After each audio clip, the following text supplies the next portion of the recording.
उद्यापासून अर्थसंकल्पीय अधिवेशनाला सुरुवात होतीये आणि या सरकारचं हे महायुती सरकारचं दुसरं अधिवेशन आहे आणि त्यातला हा पहिला अर्थसंकल्प आहे.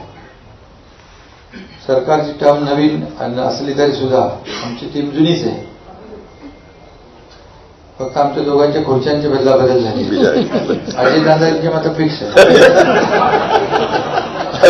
दादाचं बरं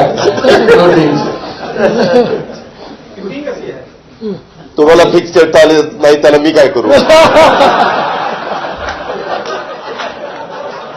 पण ठीक आहे, आम्ही आमची रोटेटिंग चेअर आहे.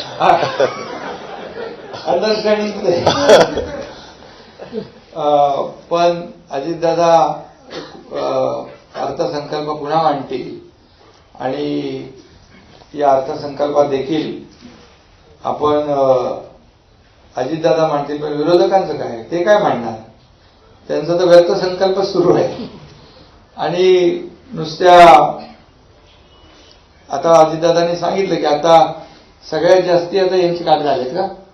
मोठं सगळ्यात मोठं पत्र आहे. सगळ्यात मोठं पत्र म्हणजे आमदारांची संख्या कमी झाली म्हणून मोठं पत्र का. 1 2 3 7 4 अंतिम आठवडा का डबल अंतिम आठवडा दिलाय. 6 7 8 9 म्हणजे आतापर्यंतच्या सगळ्यात जास्ती म्हणजे आतापर्यंत काय म्हणत होतो आपण अंतिम आठवडा अर्थसंकल्प, आता डबल अंतिम आठवडा अर्थसंकल्प आहे. ठीक आहे, चांगली प्रगती आहे.